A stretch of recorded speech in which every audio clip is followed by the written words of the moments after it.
I am Vinnie Tortorich. Folks, your good intentions have been stolen, but don't worry. I'm here to help you get them back. You may be soft and succulent at the beginning of this process, but hang in there. Before long, you will be lean and mean, guaranteed. Yeah, we're in the middle of summertime. We're past the summer solstice, and this is one of those songs. This is one of those summer songs that just lives in my brain. The Rupert Holmes Escape song, also known as the Pina Colada song.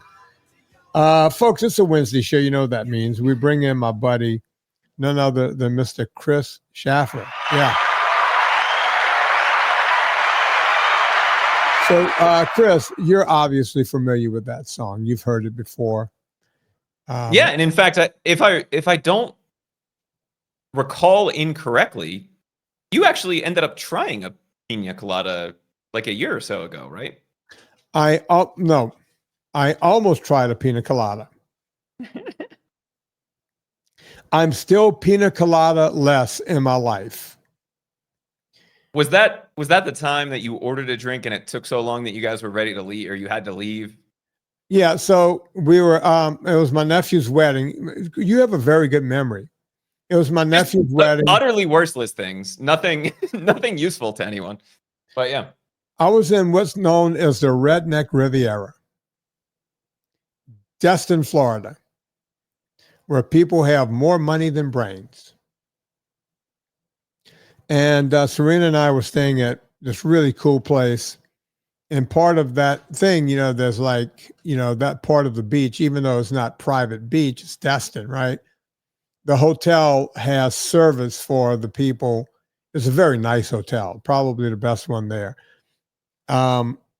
Service where, you know, they'll come by and ask if you need something to drink or what have you. And Serena is always encouraging me to pretend I'm human. On vacation, I still go to the gym. I still stick to my diet. I do all the things. And she does too, right? Look, make no mistake, Serena Scott Thomas does not look the way she looks because she's naturally gifted and she looks that way. She looks that way at 60, almost 64 years old because she pays attention. She's up every morning at 5:30. She's at the gym at 6. She does all of her stuff. She works like an animal and she eats on point, right? But she knows that if I could go off the rails a little bit, then she feels like she can go off the rails a little bit. You see how that works? Misery. Yeah, she doesn't want to do it alone. I get that. Yeah. Misery loves company. And folks, listen to what we're saying here because this is dynamics. You know, if you want to sit around and think I'm perfect or Serena's perfect, think again. This is the dynamics of what goes on. So, one thing leads to another, and she's like, the guy comes around, would you guys like something to drink? And Serena, I think, said, yeah, I'll take a soda water with lime. And it's because Serena doesn't drink alcohol. It's just not her thing, which is fine because I barely drink at all, right? So we're kind of meant for each other. And I said, you know what? I'm on the beach. There will never be a better time than right now for me to finally get my Pina Colada. And I even asked the guy, I said, does this come with an umbrella? He goes, we can make that happen. I went, okay. I want the Pina Colada. I want the little umbrella. I want the straw. I want the thing. I'm going to finally try one. And we had like another hour or so before we had to go because we're at a wedding. There were events coming. We had to go shower up and the whole thing. So we had like an hour or so. And the guy came back about 25 minutes later. He goes, I'm so sorry. We had this, that, and the other thing. I went, no rush, no problem. Well, by the time the drink came, he's showing up and we're leaving, right? And he's like, oh, I'm so sorry. I went, you know what? I'm not going to have a drink. I'm sorry. I'll pay for it. I'm more than happy. No, this is our fault. You go. So I missed the Pina Colada by like 30 seconds. Right. And Serena's like, take it with you. It's like, no, that's not the idea of, if I was an alcoholic, I would take it with me. Right. I would need to have that alcohol going in my system. Besides, we're going to what do you call the rehearsal party, right? We're going to the rehearsal dinner. I'm sure there's going to be a beverage there. So I might as well enjoy whatever that beverage is going to be. I might as well enjoy it in a couple of hours or whatever. So I missed the pina colada once again. But there will be another pina colada. Well, there could be one of two pina colada moments. The first can come sooner than later. Because Stephen Crutchfield sent me 2 3-liter tins of olive oil. Sent them to me for free. That's right.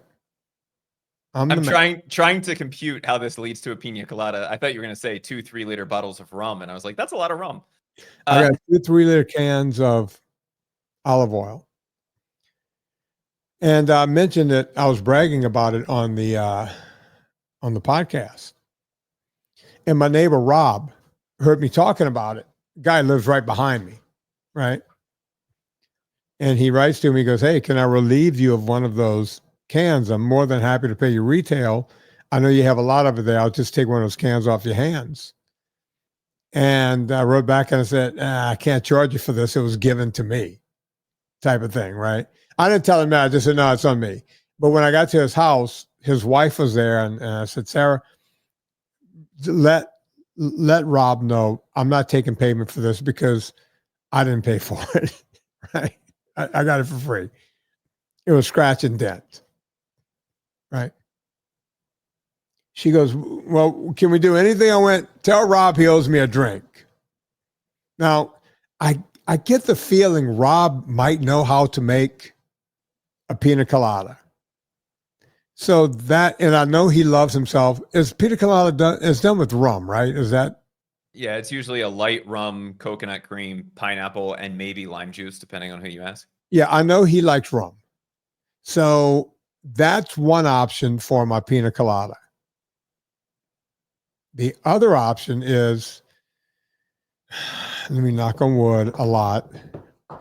I have Barbados booked again. Now, we've booked Barbados how many times, Chris? Do you know? That's the 3rd time? Maybe 4th. Like we had it booked and then COVID happened. That's how long it goes back. We were booked. Like every year you book it and you're like, we're definitely going this year. And then all the airplanes fall out of the sky. You're like, we're not swimming to Barbados, love. Literally everything Barbados, COVID. It's like, all right, we're going to next year. Serena's mom got sick. Okay, we're going to next year because her mom got better. Then her mom got sick. No, I think her mom died. Sorry. 2022, yeah. So, now we're running back and forth to Europe, funerals and what have you. And then they don't just die once and over there. You go to the funeral with the family and then there's a memorial thing. You die a lot. You go to that. Folks, if you think it's cool to marry a European or someone outside of the country, take it from me and Chris. It's whenever family things happen, you got to go to where the family is. Right? Yeah, small South American dictatorships or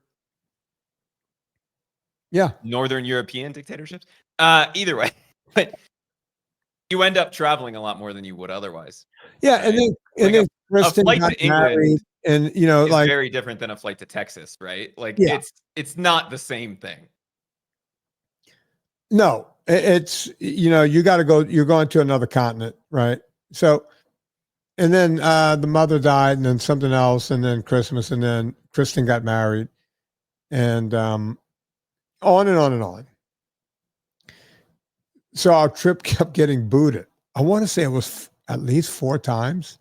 Is this the 4th time? Yeah, this might be the 5th. The 5th scheduling. Or it could be the 4th. I can't. I'm too depressed and embarrassed to even go through it in my head for real. So, and if you ask when was the last time Serena and I took a vacation, the answer is almost never. Right? When I was in LA, I was working like a crazy man. Our trips together were like going to Mammoth for the weekend to go skiing. She would convince me sometimes to go to like Santa Barbara, which is 90 minutes from her house. We would just go up the coast 90 minutes in order not so I can stop working for 5 minutes, because I have this, people call it workaholic. I don't know what it is, but as you know, you get text and emails from me at what time of the morning, Chris? Well, I'm not much better with it, but pretty much anytime you're awake, there's something going on. Yeah, it could be 1 a.m, 2 a.m. I'm sending text. I texted you at 4:45 yesterday, I think, because I was up. Yeah. Honestly, not that I'm trying to wake Vinnie up, but if I'm answering something or letting him know about something, he'll get it when he wakes up. And Yeah, you do the same thing with me. My phone's not right next to the bed. When I leave the desk, I leave the phone somewhere else, right? So, yeah, that we've never really done real vacations. Even like when I go climbing with Coddington, that's me and Coddington, and then she'll go hang out with her sister somewhere. We never go anywhere together. So it's pretty exciting that hopefully this fall, coming to you this fall, we may be vacationing together.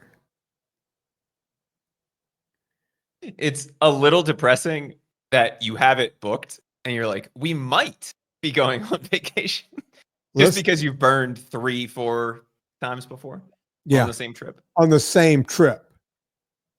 Well, yeah, she's been to Barbados a lot. I've never been to Barbados. I've been to a lot of Caribbean islands, not that one. And by the way, they could blindfold you and drop you on any of those islands, same island, pretty much. But she likes it there. And so, boom. If it were me, Vin, I'd say save the Pina Colada for Barbados. They have some of the best rum on the planet there. So if you're going to do it. Rob has some pretty good rum. I got to be honest. Like, I have one that I like. It's called Zacapa 21, I think. Zacapa something. It's got like a number next to it. But Rob came over with the rum one time and left the bottle with me. And I want to say it was even better than my Zacapa. Okay, so Zacapa is Guatemalan rum aged in American whiskey barrels. That's why you like it. Yeah. Yeah, it's something else, you know. And as you know, I don't drink alcohol with any kind of mixers because it's just sugar. So the drink has to taste like something for me. That's why I like scotch, right? Because I could get some scotches that you could taste the oak barrel and the whatever in the thing. And rum can be that way too. If you go past like Captain Morgan, like, you know, you get into stuff that Rob shows up with, you know. Yeah. God only knows what Rob pays for these rums because they don't look cheap. The bottles don't look cheap. I mean, in terms of cocktails, a Pina Colada is pretty clean. There's a little bit of pineapple in there, but that's the only thing. As long as they're making it right, isn't it full of sugar? So a real Pina Colada, and again, we're gonna offend all of the bartenders out there by saying what's real and what's not. Right, is essentially just pineapple, coconut cream, and rum. You can add lime to it, and there's variations on it. If you order it in a restaurant, they'll give you, you know, like coconut creamy or Malibu coconut rum or something. You know, like there's going to be some kind of cane sugar or dextrose in it or something. Yeah. Okay. But a real Pina Colada is fairly clean. I mean, in terms of cocktails. Yeah. Well, I still haven't had one. I still haven't smoked a joint in my life or had an edible or any kind of, you know, marijuana. Still haven't done an illicit drug, and still haven't had a pina colada. You know, some of those things are much further out on the list than a pina colada. But yeah. So, Chris, I got something I want to tell you about, something I've done. I took a 30-some-odd year hiatus, and here I am. But before I do that, purevitaminclub.com. Purevitaminclub.com. Chris, everything, and I do mean everything, is in stock. Someone told me that he ordered his stuff and it came so fast, it was like Amazon. And I said, wait, did you order it on Amazon? Because you could buy Pure Vitamin Club stuff on Amazon. He goes, nope, I got it through your site, and it came 2 days later. We are rocking and rolling there. We got everything in stock. Everything is shipping on time. And we got some exciting stuff. Probably by the time this podcast comes out, you might want to go check out purevitaminclub.com, because we have some exciting stuff going on over at the site. So check it out. We are not sitting still. I didn't just take over this company. I'm taking it over and I'm changing it. There's change going on.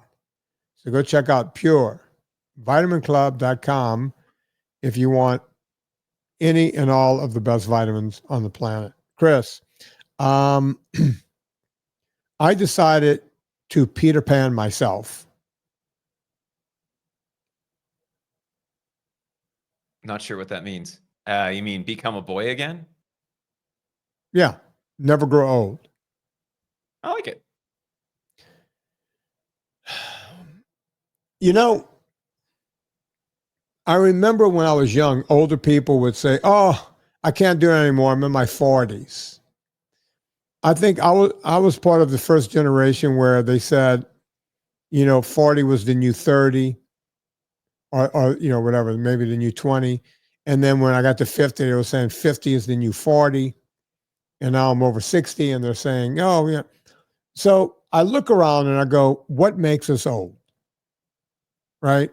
And I could sit here and talk about, the telomeres in your body are getting shorter and our brain is rusting. And I could go through all the things to talk about how we're getting older. But we don't have to. And I decided to take a page out of Elaine LaLanne's book. I think she's still alive. She was alive last time I checked. She's The probably last time we looked at 90. it. Elaine LaLanne, last time I checked about a year ago, was still skateboarding. And the woman's got to be 90-something years old. Her husband, 99. she's 99, still with us. The woman is just a phenom. I wonder if she's still skateboarding at 99. And I see more of these older people, 85-year-olds still running, doing bodybuilding competition, doing stuff, crazy stuff. And I'm going, you know what? I don't know how long I'm going to live. None of us do. We all know our birth date. We just don't know our expiration date, right? But if I get caught living a long time, I want to keep my bearings about me. And as you know, I do things like I got that balance board right over here in my office, where I can see television. You know what I'm talking about? Yeah. It's called the rock. You put the rock. What's that thing called? And A balance board. Yeah. So you have it's like a tube with the board you put over it. It's a wooden tube. They call that wooden tube the rock. And mine is beveled on each end so you can really, it's like an advanced one. I've had the same one for about 15, 20 years. And I spent time on it. Look, I never talk about it, but sometimes you and I are on the phone and I'm on that thing, right? You don't know I'm doing it. Sometimes I'm doing consults. I'm on that thing. Sometimes if I'm watching television at night, I'll get up and get on that thing. For how long? Could be 5 minutes, could be 25 minutes. Hell, I don't know. I just mess around with it until I get bored and I go away. It causes cognition. It causes eye, foot, and eye body core. Your body has to find its equilibrium on that thing to be able to stay on it without going, whoa, right? It's why I still ski, cross-country ski, downhill ski, what have you. Because once you give it up, it's hard to get back.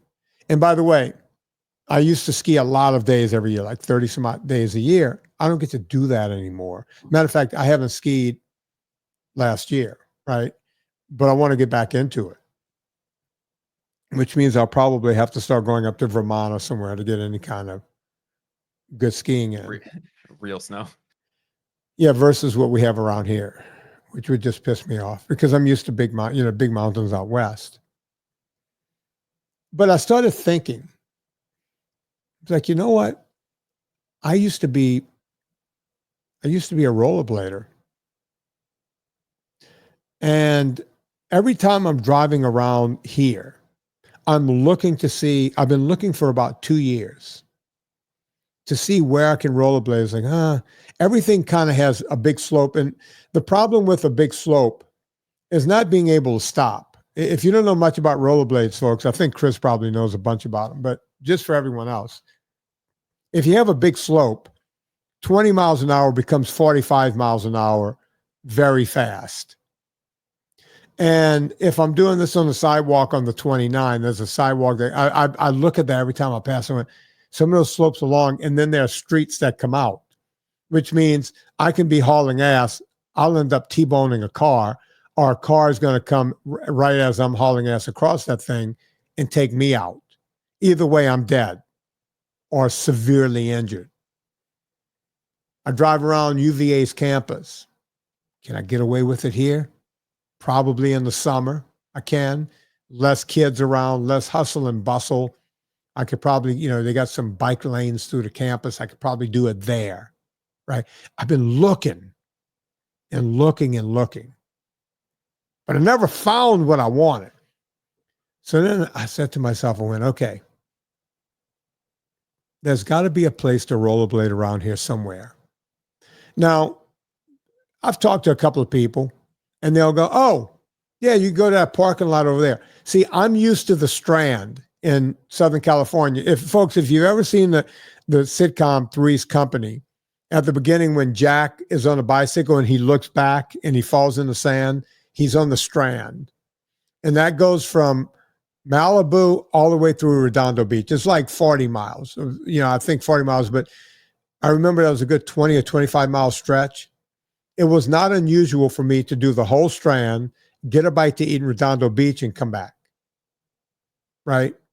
And that's like 45, 50 mile rollerblade. Now, I don't need that kind of space anymore, but I need at least a couple of miles that I can repeat. And I've been looking and looking. And then I said to myself, I don't think I'm looking hard enough.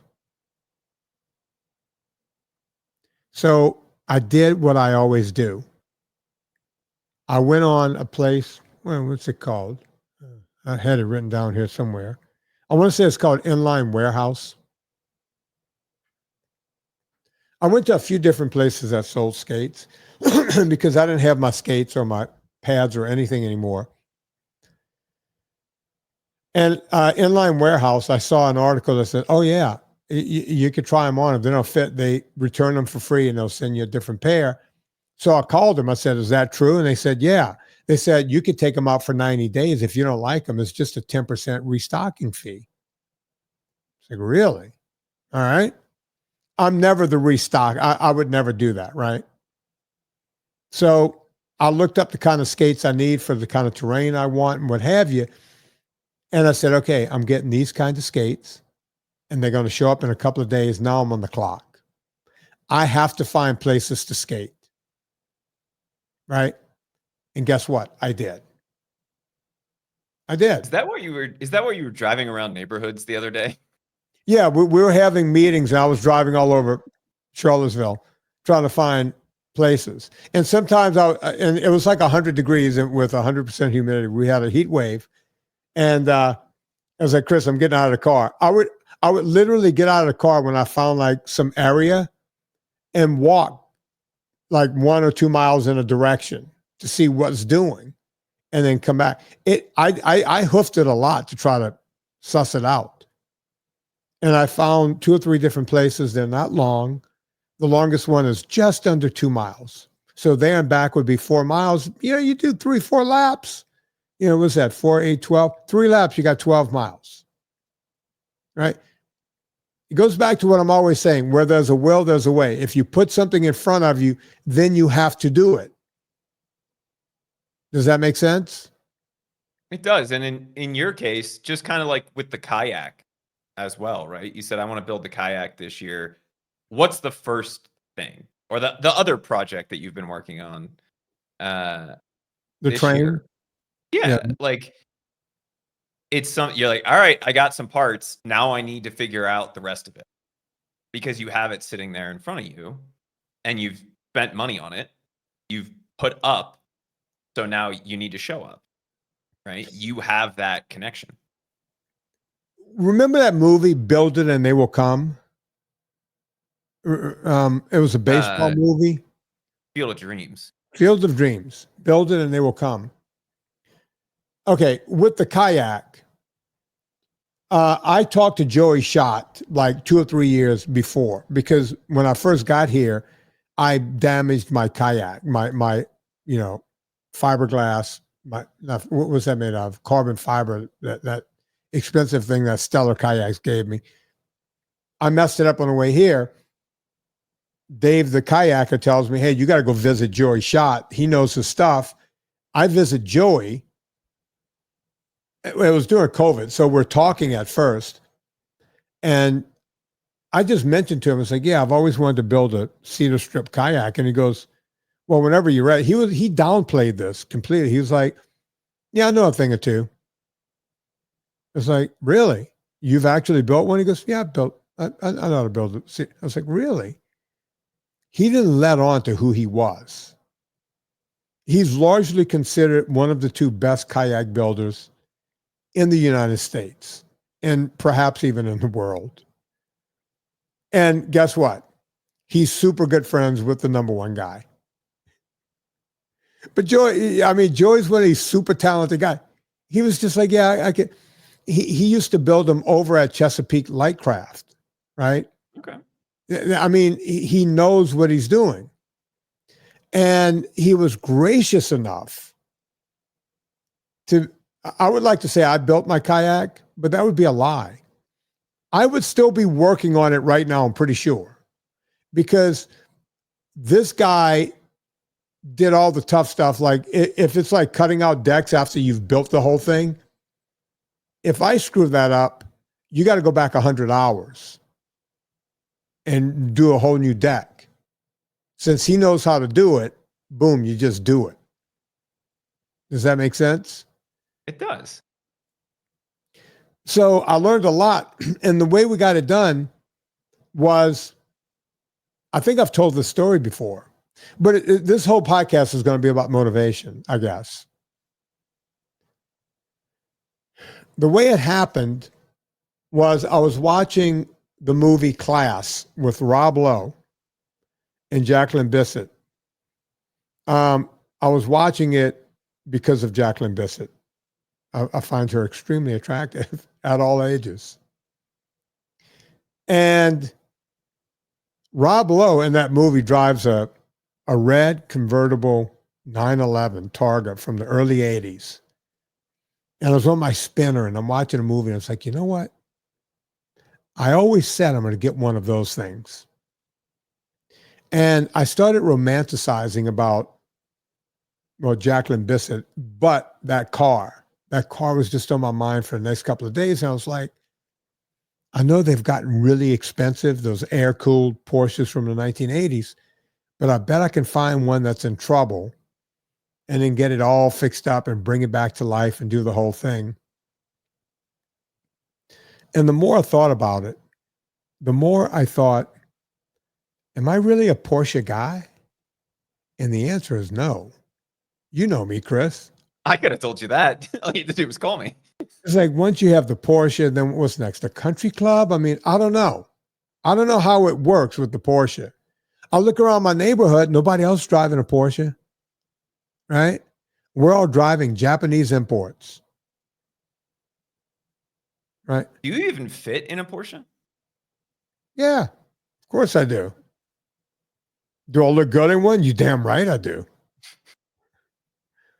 Kind of hard not to. If you can squeeze into one, it's kind of hard not to. It's a good looking car. Yeah, they're good looking cars, but the ones from the 80s are so classic, right? So I was like, yeah. And I was like looking on websites. It's like, oh, I can buy this one for $35,000, more than it costs brand new. And it's a rust bucket. I'll have to get it to a guy to strip it down. And $100,000 later, I'll have myself a Porsche, right? And I was like, wait a minute. I don't really want this. It felt wrong. And I said to myself, what do I really want? Like, if I could just do one thing right now, what do I want? And inevitably, Chris, for me, it never becomes a material thing. And I know what you're going to say. Well, isn't the kayak a material thing? If that was the goal, but for you, having the kayak is the means to the thing. Does that make sense? Exactly. It's the way to the end. I like building things. You know, I started a vitamin company from scratch. I wanted to build something, a coffee company from scratch. I'm still trying to figure out how to build a food company. Movies, documentaries, what have you. Right? It's like, okay, I want to go through this process. So how does this work? And folks, it's the same with losing weight. First move, give Joey a call. Joey, how do we make this happen? Joey was excited. He goes, I haven't built a wooden boat in years now. I've been building these. He builds these really high-end things out of basalta negra and carbon fiber, these high-end boats, right? And I was like, I want to build this cedar strip kayak. And we started. We picked a date right after the first of the year. It was my New Year's resolution to start that year. And we did it. We did it. It took 310 hours, but we did it. Right? And that's how we did it. That, you know, it's just 320 hours. I don't want to short sell it. Does that include drive time or just work time? No, that's when I got there until the time I left. And by the way, I had to drive 90 minutes each way every Saturday. I woke up. That's why I was asking. 5 o'clock in the morning. I would get there. I would work with all day and then come back. So that's just time with Joey on the boat.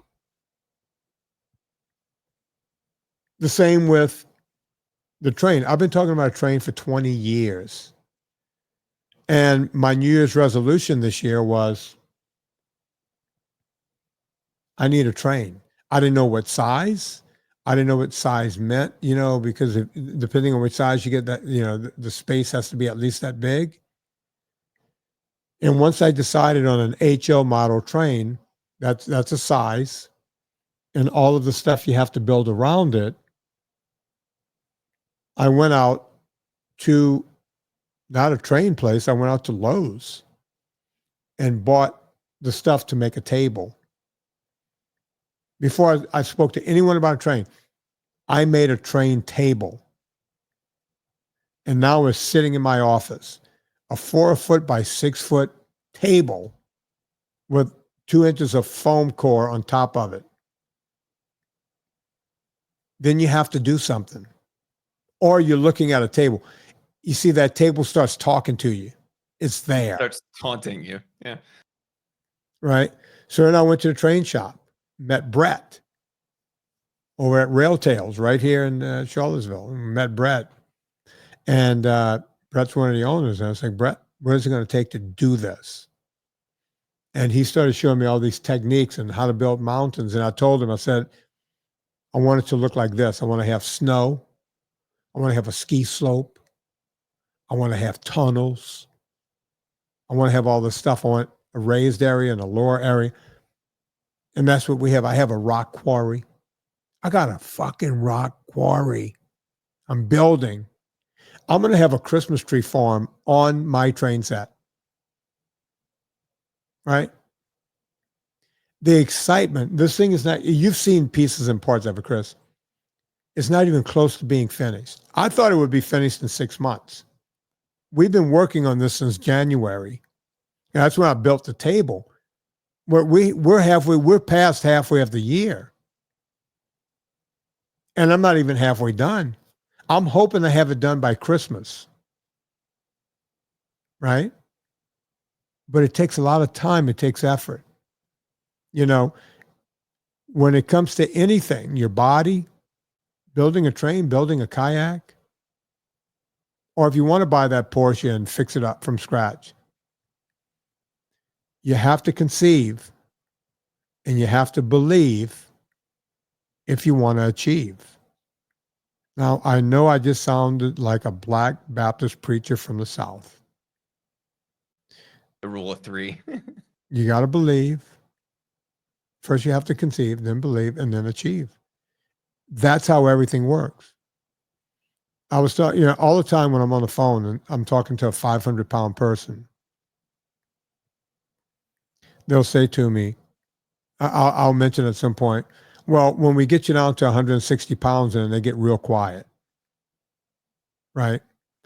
Because all they want to do is be out of trouble. And for them, 500 pounds, if they got down to 250, that's half the weight, they would be happy. And I'll say, what's the problem? And they'll go, I've never been 165. And I'll say, oh, yeah, you had to pass it on the way to where you are now. Now, Vinny, if you're going full preacher, you have to say it right. On the way up. Right?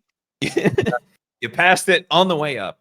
And I think the thing, and you do this intuitively, and I don't think a lot of people do. A lot of people depend on sheer power of will to get there. And you're familiar with the concept of decision fatigue, right? Like famously, Steve Jobs wore the same thing every day because it was one less thing he had to think about. If you leave your diet decisions or your exercise decisions or whatever to willpower, you're always going to fail along the way. What you do intuitively is that conceive, believe, achieve. But really what you do is you sit down and you say, what do I really want? What do I want? What do I really, really want? Yeah. Is it I want to fit into my high school bikini? Is it I want to fit, I want to be super in shape for my wedding? What is the ultimate goal? I want to build a kayak, whatever that is. And then you purposely put something in front of you. And in your case, most of the time, you put up some money for something, right? And it's why they say, like, if you put a wager or you gamble on whether you're going to lose weight or not, you're more likely to lose weight, which don't do that. It's a terrible idea. Yeah. But it's the same concept, right? You have buy-in. And so what is that step if people are trying to lose weight? What is that first buy-in step? What is the first thing that people can look at to do? Is it cleaning out the cupboard because now they don't have the option? Like, what is that thing in your mind that takes people from I want to lose weight to I no longer have excuses because I have this in front of me? Does that make sense? Yeah, I always use Scott King as a great example, right? The great motivation for him was his young daughter was running out into a street. It was a quiet street, but this toddler was running out to the street. He's sitting in a chair at 600 pounds. He can't get out of the chair. Now, nothing happened to his daughter. Eventually, he was able to get to her and get her out of the street. But all he could think about was, I couldn't protect my kid. That man is now running triathlons, right? That's why I love to use him for an example.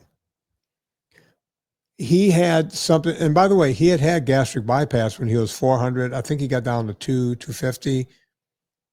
And then he ate through, as I say, they eat through the gastric bypass, and he made it back way past where he was before, back to 600. And that was the point. He could not protect his kids. That weighed heavy on him. That was a deciding factor. It could be anything, right? But I think the Scott King example, that's kind of like hitting rock bottom, right? You have for lack of a better term, an oh shit moment, right? Versus knowing that you want to lose weight. And he knew well before that moment that he wanted. No, he had given up. he had given up. He had the gastric bypass, right? So like, right. For people who who haven't hit rock bottom yet, what is the thing that you can put in front of you as the way of eliminating the excuse? Because that's really what you're doing when you buy your rollerblades or you buy your It's kind of like me walking into Lowe's, right? The only information that I had walking into Lowe's was I had to have enough wood to build something that was 4x6. By the way, it didn't have legs on it. I built a 4x6 platform and left it on the. Do people know what sawhorses are nowadays? Those, when I started building the thing, I was still on sawhorses when I started putting the track on it. And then I kept running my legs into the sawhorses. So I went back to Lowe's and bought more wood and built legs on it. Right? So for me, it's as simple as going, I need to do something to start this project because, as you just mentioned, you didn't use this term, but it's the analysis paralysis. And the internet causes a lot more of that these days. People don't start weightlifting routines because they'll go watch this influencer and that influencer and the other guy. And they say about fitness experts, the only thing two fitness experts can agree on is that the third one is wrong about everything. Right? So no matter who you talk to, you're either getting good advice or bad advice, or I always say, just go do something today. Right? As you know, I drove around for months. Well, I casually looked. Like, oh, I'm in this neighborhood, going to someone's house for dinner. I'm looking around. How flat is it here? Is there a sidewalk? What do we got going on here? I was doing that. But it was casual until I plunked down hard money to Inline Skate Warehouse or whatever the hell it's called and got wrist guards, elbow guards, knee guards, and ultimately skates. Right? That's what I did. Now I got close to $500 worth. And by the way, folks, you don't have to spend $500. I used to be a skater 30 years ago. I kind of knew what to get. I know what I can use, and I know what the stuff is, right? So I went a little crazy. Now I'm committed. Tax title license, I'm $425 in. I need to go find a place today because this stuff is showing up, right? You can say, after my birthday, I'll start. You can say, after the Super Bowl, I'm going to start. After Christmas, I'm going to start. In the new year, I'm going to start. You know how many fat people start every Monday? Every GD Monday. They start brand new. I could tell you when it ends. It ends on Wednesday. I know this. I've been working with morbidly obese people for 40 years. Like the song says, they're tired of quitting. Is that how it goes? They already want to stop quitting. Right? You gave it up and now you don't want to do it anymore. The third day is the roughest day. Most people don't get through the third day. The first day, they feel pretty good. You got some resolve. You get to Tuesday, you hop on a scale, you've lost some inflammation. Oh my God, I lost 10 pounds. Look at me. You start doing the 10-pound math. Did that in 2 days. In 20 days, I'll lose. Let's see, 10 times 10. I'll lose 100 pounds in 20 days. They really do that math. Right? And on day 3, guess what? You start getting that flu because your body is starting to ache. You're losing too much water. You didn't pay attention to your water intake. You didn't pay attention to your salt intake. And for whatever reason, your body starts telling you, please, by all means, give me ice cream. Please, by all means, where's the damn pizza? Please, by all means, please give me a carb. And as soon as you eat that carb, you're sitting there, it's like that comfortable shoe. It's like going back to a relationship you know is bad. You ever do that, Chris, when you were younger? Both with food and with people, right?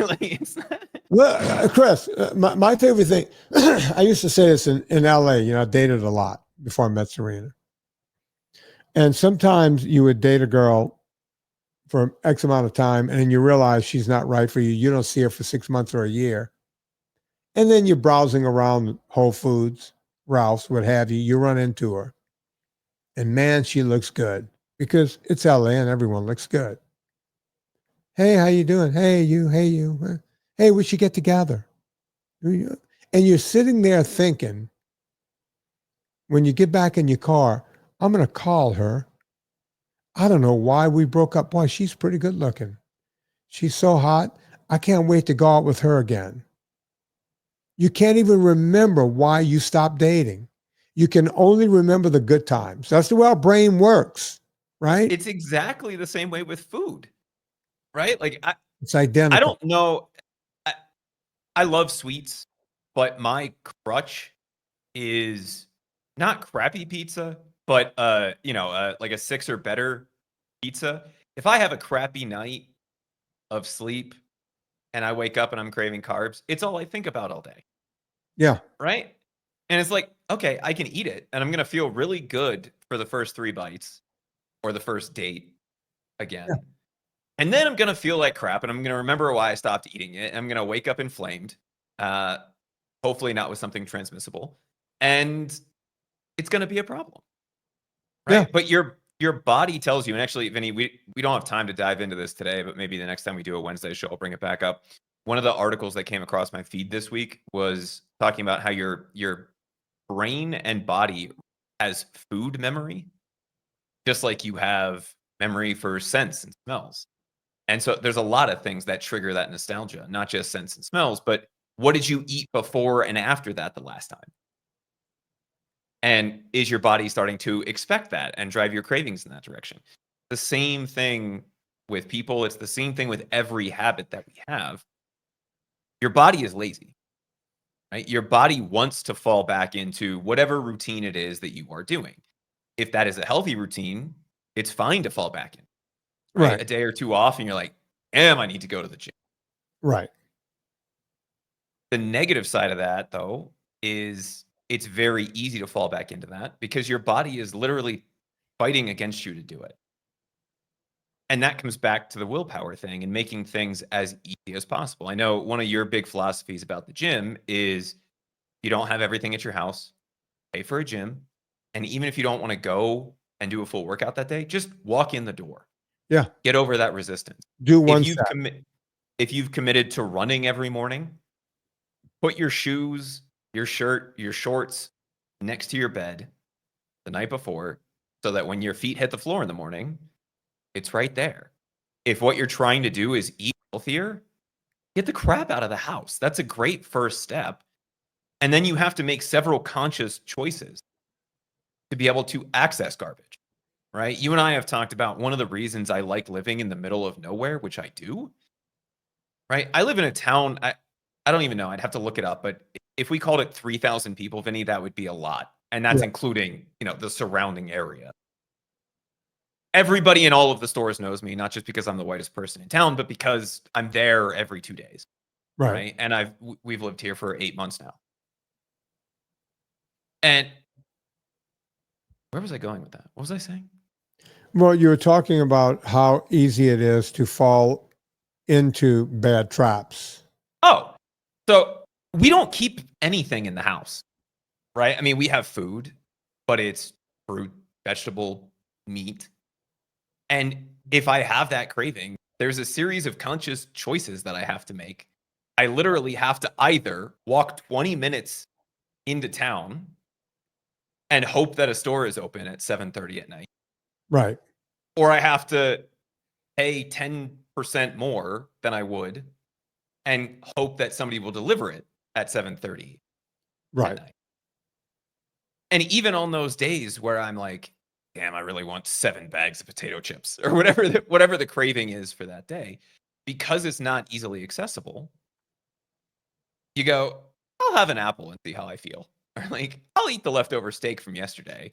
And then if I still really want the pizza, then we'll order the pizza or whatever. Right. Well, it's so much easier just to move on if it's just not there, right? And that's the bigger point here, right? And just to go back to what we were saying earlier, people always say, I'm gonna quit on Monday. You can, everything can happen right now, right? Like, I know it sounds gross and terrible and the whole thing, but back when we would all walk around back in the 70s and 80s when you can, it was like free sex, right? If a girl in the club says, hey, I want to have sex with you right now, you didn't go, let's put it on the back burner, maybe next weekend. No, it's like, it's here right now. We're doing this now. It used to kind of be like that. It's the same with diet, right? When are you going to do it next week, the week after? How about right now? Right now. I tell that to people in the consults. It's like, I know you're thinking, oh, I'm just going to blow today out and then start tomorrow. Start now. You paid for this consult, just like I paid for those skates. Just like I went out and paid for that wood and that foam core. Do it right now. Put it in front of you. Now you have to do it. Right? And then the other part is you have to see it through. You have to see it to the end. Right? And when, if I use the train metaphor, I can cheap out at any point and just kind of rush it through and make it look like something. But that's not the exercise here. The exercise is to do it right. Or as I always say in the words of Vince Lombardi, nobody is perfect. But if you strive for perfection, you can land somewhere near excellence. With the train, I'm trying to strive for some kind of perfection in an imperfect thing because you're building a world around it, right? And in that imperfect world, I'm trying to make it perfect. And if I do that every step of the way, I got a feeling I'm going to land somewhere near excellence, right? I'll be proud of the work I did. For you, and I'm trying to think of how to tie this really into the doing things right. For you, it seems like you have a very clear vision of exactly what you want. So you say, I want a train with a Christmas tree farm with all of these things. It's a very clear goal versus I want to lose some weight. Or even I want to lose 100 pounds. Right? Right. Is there a better way to set the goal from a weight loss perspective that is a more real goal? Does that make sense? Well, I think with the weight loss goal, there should be many goals along the way. And when I say many, I mean MINI, right? Mini, small, like a Mini Cooper. That way you have things to look forward to. When I lose my first 25 pounds, that'll be the same size I was when I was able to fill in the blank, right?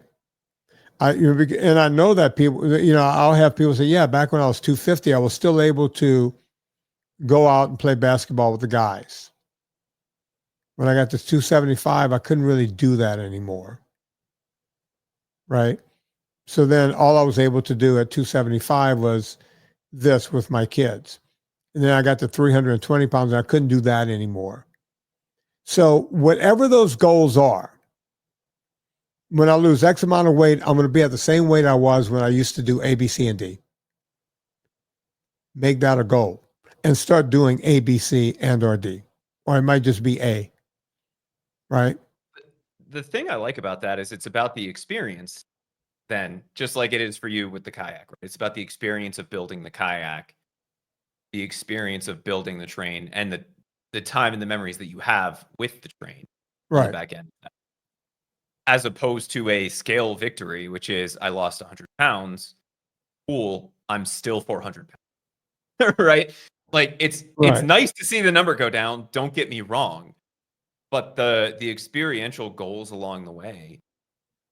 And I think we see that a lot when people say, "Hey, I want to get in shape for a wedding," because Right. they want to be able to dance, they want to be able to do those things, and it's not as much about the poundage loss as it is about the experience that comes at the end of that. They want to enjoy the wedding to the full extent of the wedding, and they know they're not going to be able to do that at 250 pounds, but maybe at 200 or whatever it is. So I think focusing on the experience rather than the number itself makes a lot more sense. Well, look, one of the things I hear from people, and this is a real thing, Chris, they'll say, well, I don't want to lose too much weight because I know how loose my skin gets and I'm not comfortable with that. Well, guess what? There's surgeries for that where they can remove the skin. I remember the first client I took, this was back in the early 90s. I took 200 pounds off of a woman. I was only 5'4", 5'5". And, she had all, like, the skin was like, sheets of skin.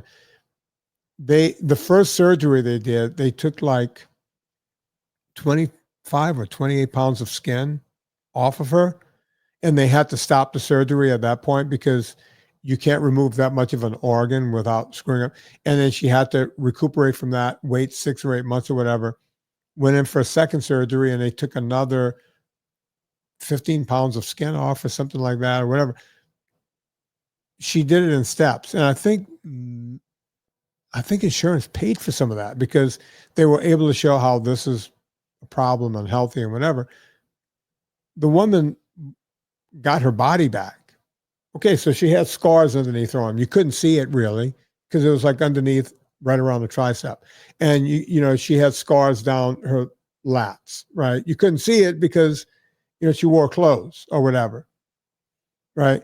She had on her butt, at the bottom of your ass on both sides, it was like a smiley cut, and then down the hamstring. And they had ways of tightening up all of the skin. And the woman was able, she started cycling, she started running, she was doing things like sometimes she would get to the end of a run or a long hike or whatever and tear up. She would tear up because I never thought I could do this. I never thought this could be me. Right. And when people go, what's in it for you? It's like that's in it for me. That's what's in it for me. That's why I don't mind doing it for free on the internet and helping the Scott Kings of the world and the Tim Mallions. I'm mentioning the names I know. And Kim wrote to me the other day. She goes, you were wrong about David Bowie. I talked about David Bowie and Let's Dance, the Let's Dance song. Was that with you or with Anna? I think it was Anna. It was with Anna. A lot of people tell me I'm wrong about David Bowie and the song Let's Dance, but I'm not. That's not his best work, even though Stevie Ray Vaughan does the guitar lick in that. So that's the deal here today, folks. Put things in front of you. By the way, I got out on my skates for about 45 minutes today, right in the cul-de-sac in front of my house. How'd that go? It went very well. I didn't fall. I thought I would fall because I haven't skated in 30 years. Is it kind of like riding a bike? A little bit. I got 110 wheels, the big giant wheels. They're super fast because the areas I'm going to have to skate in has a lot of debris. So I can't use like 80s, so I have the 3 wheels and they're really big comical wheels, and they're very fast. Everything I read on said these are very fast skates. As a matter of fact, they're kind of professional. Like they don't come with a brake. I literally had to order a brake separately to put on. So I'm putting a brake on until I get used to the areas. I'd rather have that option of being able to stop. So that's where I am. I went for 45 minutes. I just went in circles and twirls and circles, went down the street a little bit, and felt good. One of the neighbor kids came out and said, hey, do a trick. I said, the trick is that I didn't fall yet. So get back in the house and shut up. Snotty-nosed kid. do a trick. Trick is that I'm 63. I'm doing this. The whole thing is a trick. Yeah. So anyway, we're going to stop it right there, Chris. We did an ad, right? We did an ad for the vitamin company. Yes, we did. Yeah. Somebody else wrote to me. They want to advertise on the show, and I don't let advertisers in very often, but I'm looking at it. He sells pots and pans or something out of Europe. I don't know. I'm the only guy that turns down. I get hundreds and hundreds of requests every week. As you know, it's like, nah, I'd rather just tell people about my vitamins, my coffee, my foods, all that kind of stuff. It's good quality stuff at a good price. Yeah. If he's making the Lexus of pans at a Toyota price. I told him, I said, look, I'll talk to you. We'll talk. I'll see what you got. As you know, over the years, very few, Squatty Potty was one of my favorite products. I still use mine. No, Rob, you can't have a Squatty Potty. Go get your own. I'm not bringing one over to your house. I use mine. We've had, I think at the beginning, we had, what was that running shoe company? We had a running shoe company for a while. We had all those buy beef online companies. But, they all disappoint me at some point. The only people that don't disappoint me is me. So that's why I tell people about the vitamins. All right, Chris. You know